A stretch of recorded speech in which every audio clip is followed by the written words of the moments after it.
You're listening to the Mission Makers Show, a podcast that inspires humans to get into the mindset of success. My name's Farah Nanji, and I'm the founder of a business in the motorsports industry that explores leadership lessons from things like Formula One. I'm also a DJ and music producer in the underground electronic scene, and a public speaker on key topics like resilience, building high-performance teams, overcoming learning difficulties, and stimulating creativity. And to tie it all together, I love writing thought-provoking content as a journalist for these industries which are so unique in themselves. On this show, I'm sitting down with some of the most inspiring and driven people I've met around the world to talk about their processes, their failures, the lessons they've learned, and how they are truly making an impact for this world.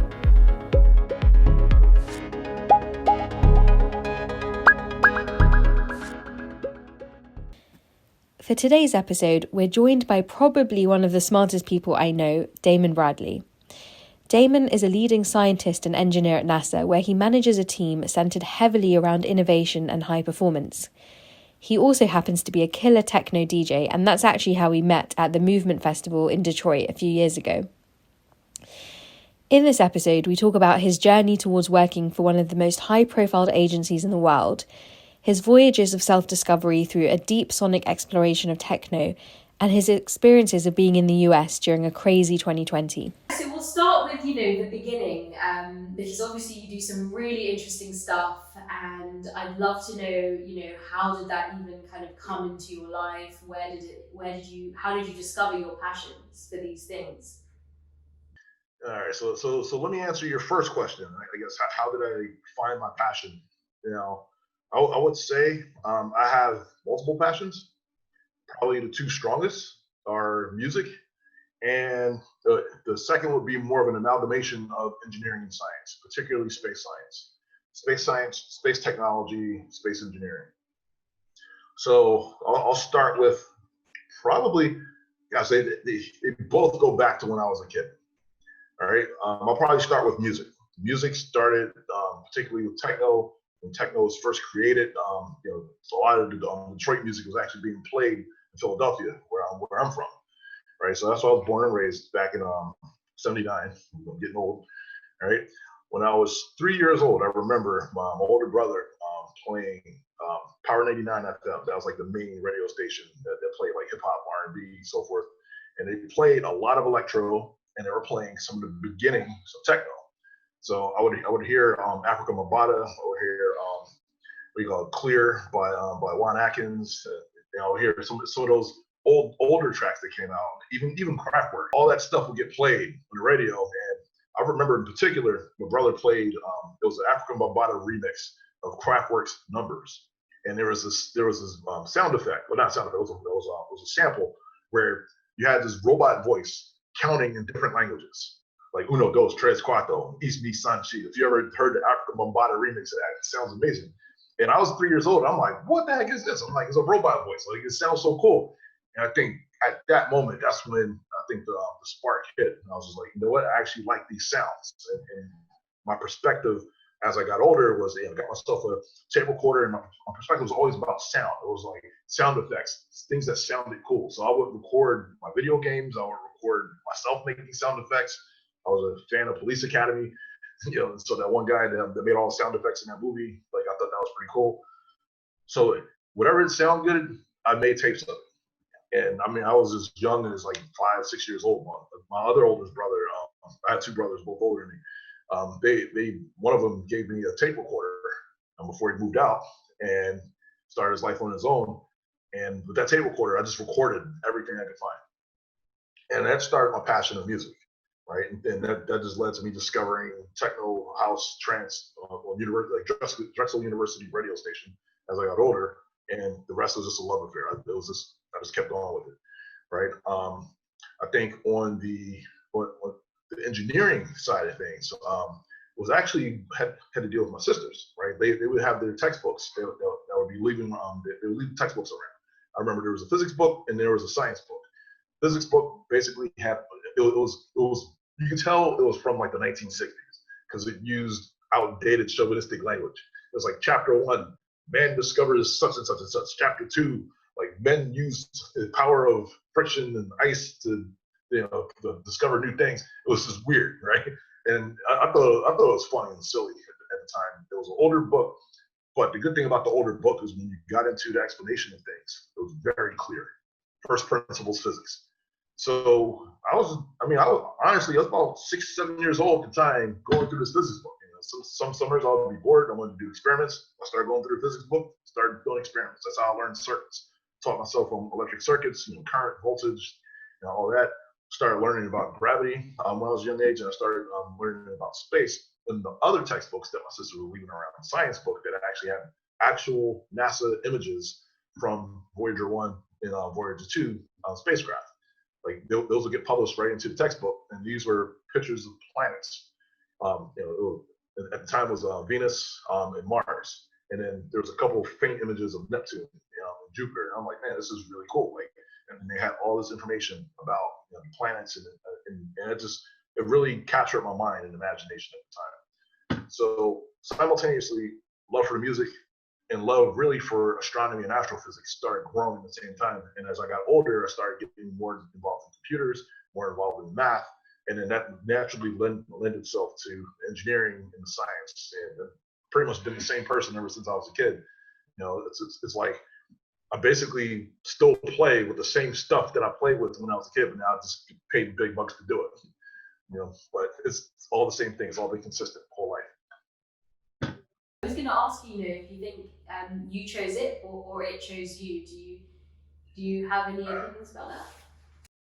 That's a great question. I think it's a combination of both, right? I think, thanks to my family and having the resources around, having the knowledge, having the study, having the resources around for me to just pick up and read and entertain the discussions, I think I kind of chose it because that's something that I was interested in, and my family was really good and really supportive for me to pursue that. I think, in a way, it chose me just because I think this kind of stuff, like the music and the engineering, the music and the math, it's for me is all kind of one continuum of thing that's in my blood. So it's like this symbiotic relationship. I think it's both, to be honest with you. Interesting. And I'd love to ask you a question actually. Do you remember when your first rave experience was? My first rave experience. Gosh, I got to go back to, believe it or not so much of a rave experience. It was more of a clubbing outside the country experience. So I grew up. So as I was growing up, I listened to the music before I was old enough to actually go out and enjoy it, right? And I was pretty much a rule follower, right? So I didn't have a fake or anything like that. So I couldn't go to any of the famed illegal raves and so forth. I couldn't sneak in. I didn't have the means of transit to go jump into a rave. In Philadelphia, it wasn't a whole lot of raves anyway at that time, right? I knew about them as a result of WKDU 91.7 Drexel University radio station, right? They would talk about them all the time, and that would inspire some of the DJs to get some of the music played on the station. So that led to me really not going out a whole lot, right? So when I got into college, I ended up going to Penn State. When I got to college, I started going to the clubs for the first time. The clubs there, they played a little bit of everything. They played hip hop, they played house, they played a little bit of everything, top 40. And I just realized that I would gravitate towards the hip hop and gravitate towards mostly the electronic beats, like more of the house, and techno beats at the time. But I think the first thing I would call legit rave-like experience was actually in Mexico, because I got a job working at Boeing as a rocket scientist, like an actual rocket scientist, really an aerospace engineer. Really, no such thing as a rocket scientist. Really, aerospace engineers that build the rockets. But it was an internship in 1999. I lived in Seal Beach, California, and all the interns and all the co-ops got together and said, "Hey, let's all go to the trip to Mexico." So we all hopped in the car, like 2 cars. We all went down to the border, across the border, to stay in Tijuana. And it was this club called FX, right? Club FX. And I went there, and it was probably one of the most amazing experiences of my life. Like, they played a lot of stuff that you would typically play at a rave, but they played it at the club. It also played a lot of Spanish house music as well. And I mean, that just got me moving. And the rest of the crowd, like they were kind of like wallflies. They didn't want to get out and dance. Me, I'm like dancing in the middle of the crowd, dancing off the scaffolding and things like that. I'm like, okay, this this is awesome. This is what I want to do. Nice. I can just imagine you having rave with you. You've got amazing energy on the dance floor.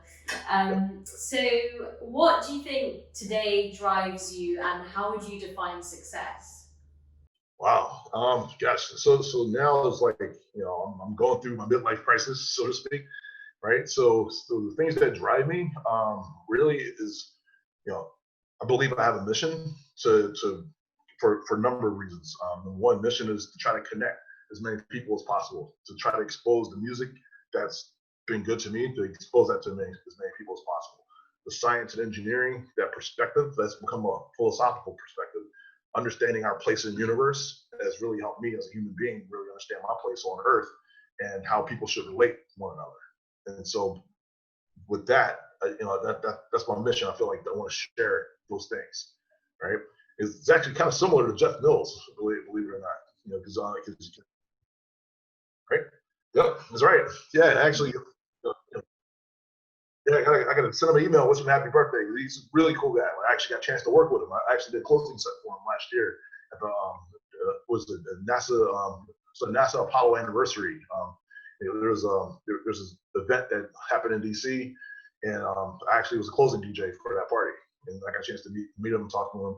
And I mean, he's actually the same age as my oldest brother, who bought me the tape deck, and we actually share a lot in common. We're both science nerds, and we communicate science through our music. So yeah, we just hit it off when we met. So yeah, and I think Jeff Mills, when he plays music, like he's really trying to take. He always says he's not really playing for the crowd, right? What he wants to do is take the crowd on an experience, but it's an experience that he's having, right? It's just something that's internal to him, and so that's how I play. It's like not really necessarily playing for someone, but really putting it out there to say, hey, here's an alternate reality. Check it out. So that's kind of where I'm at. How do you define success? How do I define success? I think what success looks like is different for every person. But I think ultimately what success is achieving the goal you set out for yourself, right? Whether it's retire by a certain age, whether it's start a family, whether it's positively impact somebody's life, build something that's, that brings some positivity to humanity. I think all those different things are successes. And so I think is a very individualistic thing. I think it changes person to person, but I think ultimately is achieving the goal that you set out to do. I think that's success. Yeah, definitely agree with that. You talked about something that I was actually going to ask you towards the end, but now that you've mentioned it, you talk about understanding the reason for your existence in this universe. So, what is that to you? Yeah, that's a nice philosophical question. I think, first of all, I would say on the spiritual spectrum, and I actually took an online test to figure this out. I would call myself a spiritual agnostic, meaning religion is all good. All religions, I think, are equally good to some extent. I wouldn't consider myself to be a religious person, but I would consider myself to be a very spiritual person. That said, I do believe in a creator, and I do believe that the creator left breadcrumbs for us. He gave us intelligence, gave us resources, gave us beauty, gave us nature. And I would say that our reason to exist is to discover that nature and to communicate that nature and share the beauty with others. I think, when you're in a relationship and you love somebody, you want to experience things with that person. The things that you experience, like what do you want to do? You want to go hang out, you want to go enjoy music, you want to go to the beach, you want to go watch stars and stargaze. I think that's all consuming and enjoying and being able to understand nature. So I think our reason to exist, right? And even enjoying enjoying ourselves, enjoying other people, I think enjoying those connections, right? I think that's what we're here for.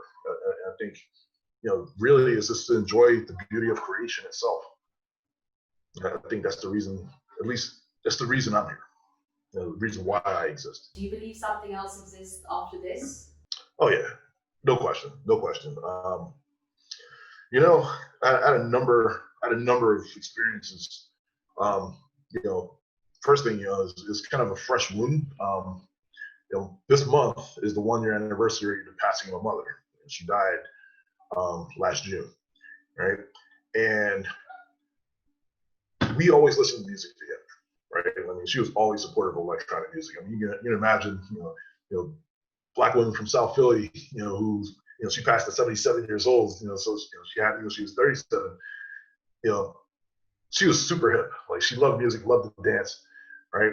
And when I started listening to electronic dance music, like seriously, like trance and techno mostly in 1993, she was interested in it. She was like, hey, can you play some more of that? And also ambient music. Future Sound of London was one of her favorite groups. Papua New Guinea was her favorite track, right? So I think after she passed, right, and I'm mourning her, a good friend from Brooklyn basically sent me a video. It was DJ Ivan. It was a song, DJ Ivan, No Sleep, right?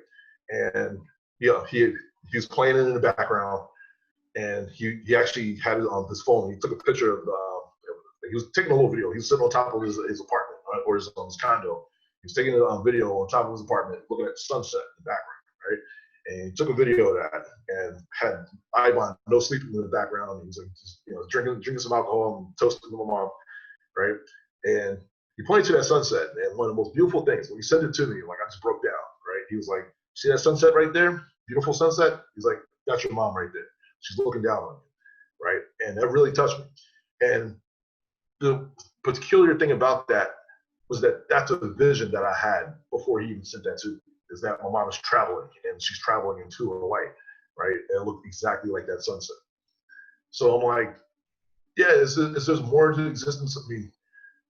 Based on everything that I learned in terms of science, everything that I explored in terms of like just the universe, math, the fact that math even works, right? That we can take math and do engineering with it and make systems that do things that are useful, right?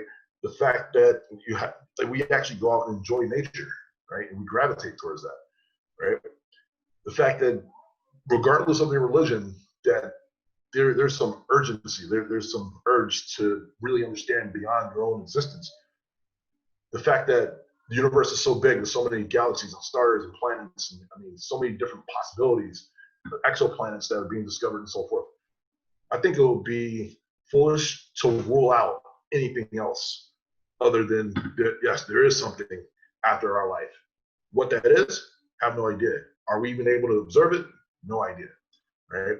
And for me, I'm perfectly fine saying I don't know. I don't have an idea. That's actually one of the reasons why I'm not religious, because I'm fine saying I don't know. But I think saying I don't know allows me to open up my mind to different possibilities. And I think there definitely are possibilities. And I think as we evolve as a species, hopefully we evolve as a species, we start to uncover and discover some of the answers to these things. So just tell us a little bit, how the lockdown has been for you. I mean, like when you first started finding out about this, like, what kind of happened and how did you process it and what did you think about it? All right, so you get into the work life a little bit. So right now, so I'm an engineer at NASA. I'm actually an engineering director. My task is to manage about 70 engineers, civil servants and contractors, and at the same time, I'm also a researcher there, so I have kind of multiple hats while I'm there. And their job is to build science instruments for spaceflight, right? And at the same time I have that job over at NASA, I've been there 18 years, going on 19 years now. My other job, I had just started what was an adjunct professor at UMBC, teaching signal processing, which is actually one of the things I'm passionate about in electrical engineering and music. Right? It's like a nice little overlap between the two. So I started hearing about COVID actually at UMBC. The reason why is because for my class, I had a grader and I had a TA. My grader was actually coming from China. And she actually couldn't take a flight. Her flight got canceled because what ended up happening was they started having COVID lockdowns in China first before the United States. And that affected her flight, and that affected her being able to actually report for duty at UMBC. So that I wasn't able to actually have a face-to-face meeting with her as my grader. So we actually worked remotely for a while, and then she eventually made her way over in the middle of February. So that's why I first heard of COVID. I was like, wait a minute, like, let me do a little bit more homework, because like our government wasn't really responding with the same sense of urgency as the rest of the world at that time, right? So I was like, I started doing a little bit of homework, and then I started hearing about it at work. When I started hearing about it at work, and then I just correlated with what's happening with my grader at school, I was like, okay, there's a big problem showing up. And as a branch head, as a supervisor and director of my branch, my responsibility is to the safety of my personnel. So that's when we started the lockdown procedures, and like things just kind of went from zero to infinity really quick. Like within a week was kind of business as usual. To end of the week, we're shutting everything down. We don't know when everything's gonna open up again. And so I had to shut down 2 labs, basically give orders for folks to stay home, try to come up with like safety procedures. And so like we're learning all that on the fly. And then at the same time, I had to take all my engineering lectures for my class and convert all that into an online format. So I was actually teaching us extemporaneously, but then I had to actually create notes and so forth. That made things a lot more difficult. So that was how I adapted to COVID. Wow, and has it just been like, especially because you're teaching as well, then it must have just been like non-stop, really? Non-stop until about 3 weeks ago. I submitted grades. What happened 3 weeks ago? I submitted grades for my students. The students did really well. It was an outstanding class. Oh, nice. I bet you do. So now is NASA like totally closed and you can't go into work and you have to work remotely? They're not totally closed. And in fact, they weren't 100% closed, even in what they call stage 4. Of course, they have what's called critical personnel. So that's security forces, that's janitorial staff. Those folks that keep things going, folks that monitor data from the International Space Station. So folks who work console there, like folks who work mission operations. Like there's a lot of assets in space right now. Got to protect them, right? So there's still folks reporting to work, but it was in stages, right? So NASA it's still relatively open, but it's closed to most folks, and we're actually talking about trying to figure out how to open back up safely.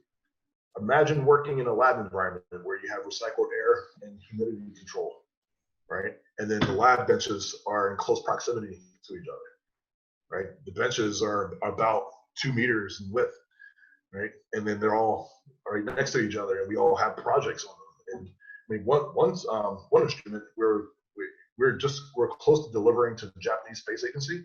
We're like a week away from delivery. That's the week that we shut down. So now everything that we did has got to wait until it's safe for folks to go to Japan and hook it up to the rest of the spacecraft. So, yeah, so it was a ripple effect. Yeah. Absolutely. So, what I wanted to ask you is, you also touched upon this time also having you being quite productive with music. So let's talk about that for a second, because you founded Technofist. It's an amazing community, which you can definitely tell us a little bit more about in your own words. And is that what's been keeping you busy, or like have you been doing live streaming? Like what's been kind of going on? Got it. So for me, always a music lover first, right? Just since I was a kid, music lover, right? When I finished my doctorate in 2014, right? By this time, I was already going out to parties. I was actually going to New York quite a bit. I was meeting a lot of friends there, and I was like, you know what? Let me get more involved in the community. After I finished my doctorate, I had a little bit more time to free up. So close to the time that I defended, I actually started Technofist as a Facebook group, just to be able to share music that I would find with friends. Plus, I'm terrible on memorizing names. So I was like, if I make a Facebook group, ask somebody on Facebook, put them in a group, so now I keep track and help me remember folks. So it was a small group of friends. That's how Technofist started, right? In fact, the group itself, the name Technofist, was a joke, right? It was like, oh, if you go to a club, if you're front right speaker, you're putting your fist up, and that's what you do. So I was like, all right, Technofist. Let me just call it something silly, right? And it ended up meaning a lot more as time went on. I started adding people, and we started sharing music, and it just became an organic community. Now it's over 3,000 people, and it's spread literally around the globe. Like epicenters are New York, DC, a lot of people from San Francisco now, Berlin, Copenhagen, like folks are in there. So I'm busy with that. I actually have a team of about 8 administrators, moderators. I also have a website, technofist.fm, that I've never got a chance to really update and put any work into. I have a website developer named Leor, who's a saint. He's absolutely awesome. He's been helping me out with that. So that's the Technofist part, where I've just been enjoying music and sharing music, like bringing techno, both old school and new school, to as many people as possible. At the same time, like around 2014-ish, that's when I decided, I was like, you know what, I love this music so much, let me go ahead and try my hand at DJing, right? Like, I tried DJing a couple times. Like, I was actually DJing progressive house in 2007. I actually made a mix CD, and I used to hand it out to people at Winter Music Conference in Miami at the time. So I thought that was pretty funny. And then I DJed a couple times at University of Maryland, Baltimore County's WBNX radio station. So WNBC. I'm thinking Detroit. Right, so WNBC's radio station. I used to play a couple sets there. I played some progressive house there. My first gig was actually in 2015, right? And that was playing the techno trance hybrid set for a guy who actually threw trance parties. I started playing there, and I think the rest is history. Like, the combination of all the connections I was making in Technofist, with going down to DC and playing gigs there, and starting broadening the community, and folks actually liked to hear what I was playing. I started partnering up with a bunch of different people, and we started building up this whole. We built up Sequence, which is it's a party is modeled a lot after Interface. We had a lot of Interface was a really good party that was a Truncate. I think those guys they actually started, and it was at Movement Detroit. Every year we would go to Interface, and that was a huge inspiration for that.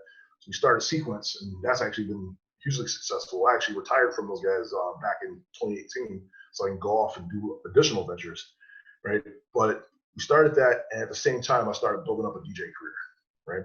It was always a hobby. It was never something I was really trying to like deliberately put my name out there or anything like that. For me, I was just out there having fun, playing tunes, trying to get people to move, right? I like dancing. I like dancing in front of the speakers, going nuts. I want to be able to instill that in other people as a result of DJing. So people ended up liking how I played and liking what I played. I played a lot of old school stuff, a lot of stuff that I grew up listening to in the 90s. I started playing that back in 2016, 2017, closing for Perk, closing for Tommy 47. Like, I love closing DJ sets, right? Because like you can experiment, but you can go nuts with it, and the heads, the folks, the zombies, those are the people who stay at the end of it, right? And they want to, and if you can keep the zombies on the dance floor, then you're doing a good job, right? And that was my role as a closing DJ. And I closed for some pretty large heavyweights.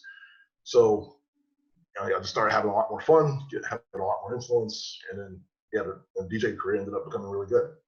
And then I also started a new party called Catalyst, which paid homage to a lot of the fast, and it was kind of like a new interpretation of the old school techno that folks are producing mostly in Copenhagen now. So I was able to throw 2 parties in New York already, and I was about to throw 2 more.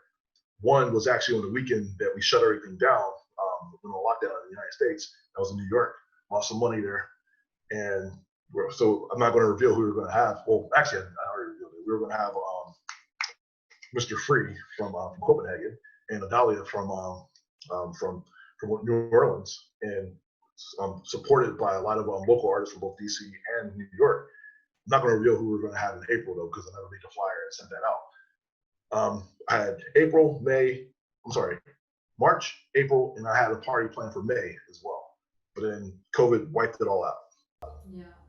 Did you ever think about doing events for Technofist? I did actually. I did 3 times. So it was right before, and also during the start of Sequence. So I did a couple small parties with Technofist. One of them was called Technofist Label Night, and I just mislabeled it because I don't have a label yet. But we call it Technofist Label Night because I just wanted to have DJs who were a part of the community actually play in the party. And when I started the podcast in 2016, I started the podcast. There was so many artists I was finding, I was like, you know what? There's so much local talent. Let me feature local talent instead of trying to fly these DJs from overseas. Let's focus on the locals, right? And I think this is also a philosophy of DBS1. That's one of the reasons why Minneapolis has done so well with their techno scenes, because they pay a lot of homage and respect to the locals. It's a ton of talent. And for me, I almost prefer locals because these folks, they're working. They're putting the energy and effort in. They're putting the passion and they're trying to get to the next stage in their career. And as a result, you're going to hear probably some of the most creative sound, most unique sound from these folks, because they're trying to make a name for themselves. Whereas some of the bigger names, they're probably exhausted. Going on tour schedules. I remember talking to Fiak. Like we actually closed for Fiak in Chicago, and we all were having pizza together. So it was Deep Dish Pizza in Chicago, and they were telling me about their tour schedule. Right, they're doing this full time, but they're bouncing from a different city every 24 hours. Like, I mean, flights all the time. I mean, multiple. We're talking like 4 or 5 gigs a week, and just preparing one gig. I mean, it takes a lot of effort, and so I can imagine just how tiresome it is. Those guys are a bit younger than me, right? So they got a little bit more energy, but at the same time, I'm like, I can imagine having that brutal of a tour schedule. So yeah. So I don't know. I think having a bigger name DJs, I think they can get more exhausted, and I think it becomes almost a job if they're playing so many gigs, right? It gets to a point where there's probably more job than it is hobby and fun, and I think it might have an adverse impact on the sound of their music. Right? So, and plus, I want to give folks who don't have a name, I want to give them a chance and try to level a playing field a bit. I totally agree. Like, there's been too many times, we've gone somewhere and we thought like, oh my God, can't wait to see this person. And it's been like 2 out of 10, on the performance level. And you just kind of, because we are DJs, we kind of can understand a bit more of what's going on and why.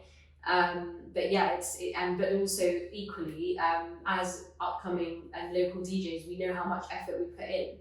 And there's no reason why we can't produce sets that are of a similar caliber. So I totally agree, and I think it's so important to support the local scene more than ever. And you always remember the people that have supported you in that journey as well. So talking about that, what do you think are the implications now for the industry, dance music industry, as a result of COVID? And do you think that it can be used as a way to reset some of the negative parts of the industry? That's my hope, actually. I talk about this with friends quite a bit. I think the industry needed a reset. I'm hoping that the reset is positive. I don't know. I have a lot of different opinions about it. I think one thing, you might be more inclined to see more locals play, just because of travel restrictions and travel safety and just overall anxiety over traveling and going to different places. So I think folks who really desire the music, and promoters who really want to put that music out there, I think they're going to have probably more motivation to hold local events and host local talent, which I think is a good thing, because that in itself, it infuses new talent and new perspectives on things. I think in general, like the big change was having everybody doing podcasts and doing webcasts and so forth and streaming. I think after a couple of months of that, I think that whole area is saturated. But I also think there's some positive as a result, because on one hand it's saturated, but on another hand, now more people get to enjoy more artists at their own time, right? So I think that can reset folks' minds in terms of, let's say there's an artist in Copenhagen and people heard about how, the artist in Copenhagen maybe never had the chance to go to a party, but now they'll do a live stream, everybody can hear them, and they can say, oh, now I'm exposed to this music, I can go ahead and now start buying some of their music and getting more exposed and broaden their horizons there.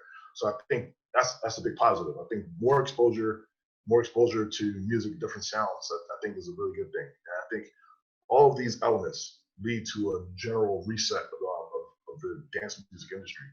Now, how we come out of this, I don't know. There was a big emphasis on parties, dancing together and so forth. But I think, there's a lot of anxiety.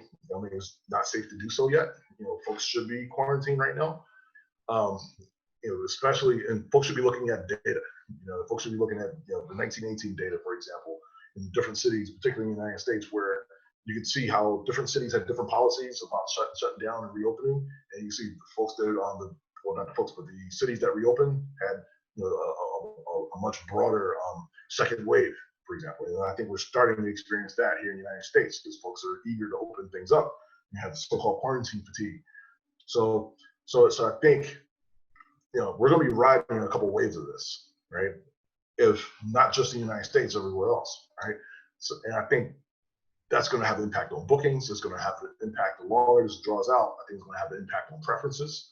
Like lately, like before the shutdown, I started seeing the community start to gravitate more towards the old school sound and more towards the faster and trancier style of techno. Before that, we had kind of like the deep, dark, heavy bass, slower, almost doom and gloom type techno, which was also good, right? I think the industry, and I think the overall collective consciousness goes through these different phases of what folks really prefer and what they really like. Techno from 2000 to 2010 is a lot faster than 2010 to 2018, and then 2018 to now sped back up again, right? So I think there's going to be another phase change as a result, particularly if COVID lasts for an extended period of time. And I think it's because of all those other factors I said: exposure, changes in bookings, changes of parties and so forth, cancellations and so forth. I think that's going to be the nature of the reset.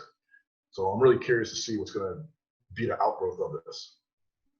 Yeah, I think we all are. I mean, I think on the one hand, it should level out the playing field a bit more because it was very unfair how it was. I do hope that, we know that there's going to be so much new music coming out because of the lockdown. So let's see what that does in that sphere. You mentioned about your colleagues being with you, so I wanted to ask you, do your colleagues know what you do outside of your engineering life, and do they come to your gigs? Have you ever played for NASA or anything like that? For a while, I wanted the firewall, the DJ life and the engineering life. But I was like, no, why? I mean, it's me. I'm in my office. You can imagine I'm a branch head. I got 70 people working for me, and I'm playing techno in my office, right? A lot of the people that work for me are older than me, right? And so they might not be as familiar with the music as I am. So they'll come in here and I'm playing the music, and it's just, at the beginning it was kind of odd for them, and for me, I would take a chance to actually explain some of the music and actually show the history, when I actually teach the American history story, how techno was created in Detroit, house was created in Chicago, right? And I'm like, this is American history right here. And I get a chance to really teach the history lesson, and it sparks a lot of folks' interest in it, and they learn. My supervisor actually once booked me to play for an engineering directorate party. So I actually played some house music for that, right? So yeah, I played some house, and then it'll probably one of the most fun experiences. Like actually, because I'm a branch head, I also can have my own branch cookouts. So we have some events where we all kind of get together and just kind of put our hair down and just relax, chill. I actually played Joey Beltran Energy Flash at my cookout at work. Right, I actually recorded. I was like, yes, I finally got a chance to do that. So it was just blending the two worlds. But yeah, folks know what I'm doing.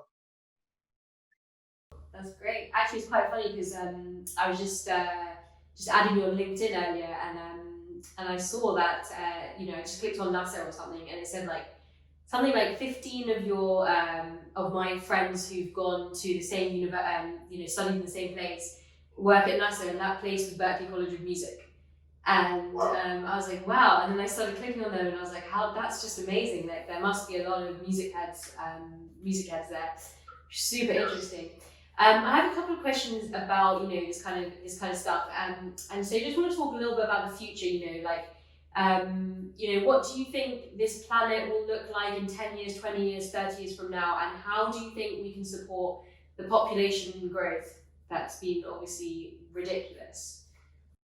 Wow, that's a conversation I have a lot with my children. Right, my three daughters are freaking brilliant, right? And we talk about it quite a bit. So 10 years from now, I think the planet will look relatively the same. Change either comes incrementally slow, or it's forced upon you really fast, right?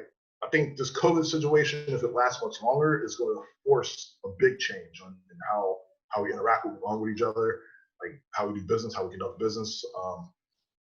I think the governments are going to end up changing because when people realize that governments are working on their own behalf as opposed to the behalf of the people, I think that's going to end up changing in that sense. But 10 years from now, I think it's going to look a lot the same. I think technology is going to keep progressing. One of the things that NASA is doing differently, for example, is like they're doing a lot more commercial space as opposed to government space.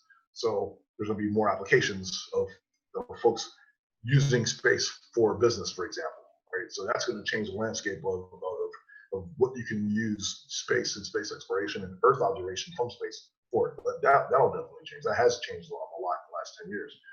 I think as a society, I don't know. One of the things that I see now is like a lot of the unrest here in the United States. I think is a great thing that is happening. It should happen. It should have always been happening.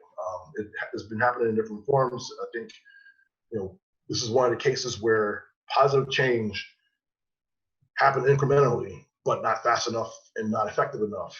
We still have police, for example, still committing crimes, still killing people who look like me for no good reason, right?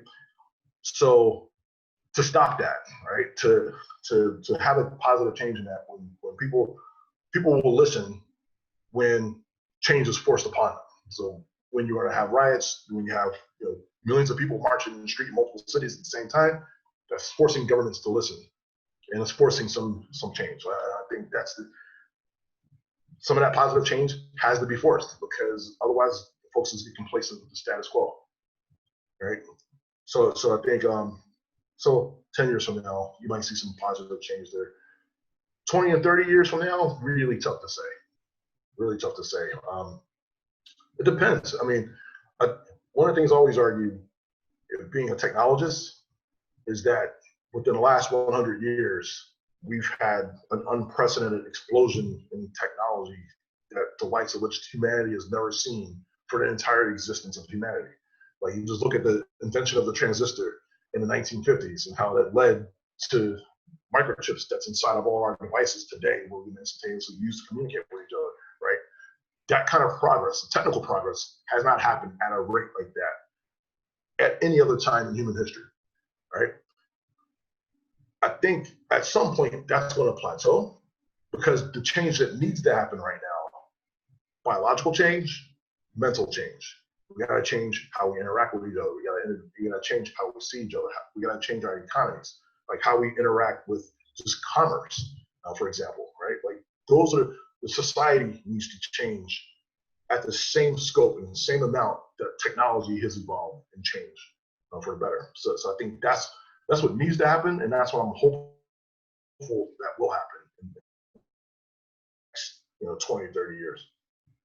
It's an interesting one, because the rapid rate of technology is absolutely insane, but it hasn't been equally distributed either. So and that's what then leads to to what we have today, an unbalanced world, really. I was going to ask you, how do you go outside your comfort zone and shift your thinking? And it's quite funny to talk about that, because when you talked earlier about being in Copenhagen, driving in this car and like just not knowing where it is. I mean, that to some people would be going quite outside of their comfort zone, being quite scared. So I think anyway, as a musician, as a traveling DJ, you're constantly pushing the boundaries, you're constantly taking risks, and you're going outside your comfort zone. Is there anything else that you do, that kind of like really innovates and shifts your thinking? I think, I don't know. I think that's who I am. I like to do things differently. I'm an Aries, right? So you kind of be hard-headed and kind of want to do things my own way. As far as comfort zone, the one thing I'm struggling with right now is how to go into business for myself. Because right now, I've been at NASA for almost 19 years. It's a nice, comfortable government job. I make a reasonable amount of money there, but I feel like I'm maxed out. Right, so it's like I've done pretty much everything that I could do to reach the levels that I'm at now. So now it's like, okay, I'm looking for the next challenge. And I think the next challenge is really, instead of working for somebody, is working for myself. And so I'm looking into what it would take to go ahead and do a startup, start my own company, and still do space technology research, which I absolutely love doing. And I experimented with that concept by starting a business, made Technofist into an LLC. So now that's an actual legit company. So I went through and learned how to do the paperwork, learn how to do taxes, learn how to form the company to do these kind of things, just to get some practice, right? Because since I'm a federal employee, in order to go into business for myself, I have to resign my federal appointment. So that's a huge risk. It's a financial risk. I have a house, I have the kids, so it's like it's going to risk them. But I think it's something that that's my comfort zone that I'm in now, and that's what I'm trying to figure out, how to take a calculated risk to go outside that comfort zone and explore more. Yeah, it's so true, because once you have reached, the highest peaks of what you want to achieve, it's kind of like, what's the next mountain? What does that look like? So that's super interesting. I wish you all the best with what the next venture is going to bring. I'd just like to ask you, you're insanely busy, you're managing these different career paths, having children, all of that stuff. So what are your success habits? Do you have any? Or is Success habits? I don't know. I haven't figured that out. I think it's discipline. I think it's discipline. It's definitely divine intervention. So definitely have to give thanks to God for the blessings that I have. And I think it's just knowing where I came from. I didn't come from much, but I came from a loving family that works really hard. And I think I was rich in that regard, right? I was wealthy in terms of just love of family and love of friends. Really supportive friends, really supportive community. I'm blessed with 3 brilliant little daughters, and I love them to death. As far as a success habit, just work as hard as I can, work as smart as I can, and just try to pay it forward. Okay, cool. Last 2 questions from me. Just for anyone watching this who is, younger and, kind of thinking about their careers, what advice would you give in terms of what you think are the new skill sets in the future, and just advice to anyone who wants to get into that career path, really? So I'll put my research hat on, right? I think the career paths, first of all, think about the kind of job that a robot could easily do, and don't do that job. Right? So like, I even had this conversation with my daughters. Like, they're like, oh, they want their first job to be fast food, right? And I was like, well, there's robots doing that now. And I started showing them a video of a startup company that's buying that actually makes these robots that sells fast food. And got this robot arm that's like flipping burgers and stuff. I'm like, so that's becoming automated, right?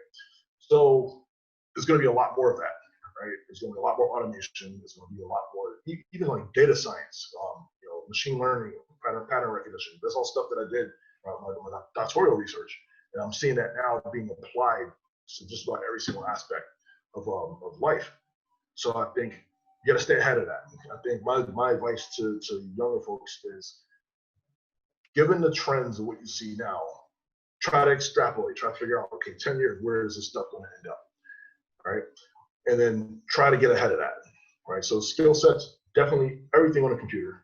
Also knowing how to build, fix, and maintain your own computers, as opposed to just being computer users. Because I'm also seeing a whole generation of people coming up using these devices, but have no idea what a microchip is. They have no idea what a BIOS or RAM or ROM is, right? So it's like it's kind of like the prologue to the movie Dune, where it starts out, year 60,000, robots are running everything and enslaved the humans, because the humans were apathetic, they didn't really care so much. And that's how the whole saga started, right? So I'm afraid that there's a whole generation of folks coming out that are computer users, but not computer tinkerers. So we need to tinker. And I think there's a lot of opportunity for folks to tinker. The other thing I would say is look for fields where there are unconventional crossovers, right? So like, for example, if you're going to get into biology, study number theory, study mathematics, study signal processing, and then try to combine those fields. And like, for example, computational genetics, for example, that's an interesting area. So I think cross-pollination of classic fields like particularly healthcare. I think there's still a lot of work to be done in healthcare, like just healthcare, health monitoring, like care for the elderly. You're going to have a lot more elderly folks who are alive who need support, right? Because we are living longer, because medicine is evolving, right? But because of that now, like we're going to have to figure out more reliable and efficient ways to take care of each other. So I think those kinds of areas, I think, will be lucrative, I think, and are necessary for society to keep moving. I mean, you've just seen obviously what COVID's done to the Asian population, which is super sad, and hope that doesn't happen, history doesn't repeat itself again to do that. Turning the question around a little bit on advice is, and that's my last question for you, is has been the best piece of advice you've ever been given? Best piece of advice I've ever received? Probably, it was funny, it was advice that I received kind of late, but it's advice that I give now as a result of it. It's when I was doing my doctorate, right? And it took me 7.5 years to do, start to finish. And I had nervous breakdowns doing it. I struggled. There was many nights crying. It was hard because, I just had brain surgery, and that was a stressor. I survived that in 2010. Like my kids were small, and I was working a lot, so I was stressed out. Right? I had a lot of things going on, right? And writing my dissertation was probably the hardest thing I ever had to do, right? Because it was at a point where I had finished all my coursework, and now I had to do my own research, and no one was giving me a deadline. No one was telling me, hey, you need to do X, Y, and Z. It was like, it's all on me, right? And my protege, actually, somebody I used to mentor, Dr. Justin Rice, right? I started mentoring him in 2004 over at NASA. And when I was mentoring him, I said, hey, you should go ahead and do your PhD. Well, he did it and finished 2 years before me, right? And he said that his advisor told him, the way to get your PhD is to publish your way out. And I'm like, that makes so much sense. Like, so basically, don't even start writing your dissertation until you have papers that are published, right? Every published paper gets peer reviewed, you have to defend it, and once it's published, that's your own body of work. Your dissertation is a summary of all the work that you've done. So your dissertation is easier to write once you have a published paper. And I found that out in the middle of my dissertation writing. And so when I published the paper, I found that the chapter that related to that technical work was easier to write than one where I didn't have a published paper already. So now I pay it forward by sitting on committees, doctoral committees, many students. A lot of them, they actually leave the United States and go back to Asia, Taiwan, and China, mostly. And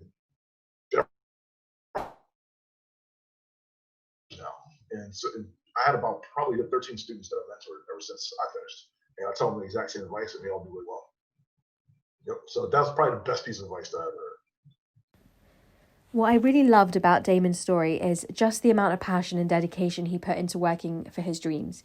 I'm sure it's not an easy dream to have. So many people could only ever dream of working for a company like NASA or being a DJ, but how would you even know where to start? But his story is really a testament to the fact that we can all dream big, and it doesn't matter where we've come from, because as he says, he didn't come from much, but he came from a loving family that showed him the meaning of hard work, and he valued his wealth by the love of the people that he was surrounded by, as opposed to a financial figure. I also love that Damon, kind of similar to me, has been able to juggle two passions that both require an immense amount of dedication, and in some ways find a way to kind of merge them together.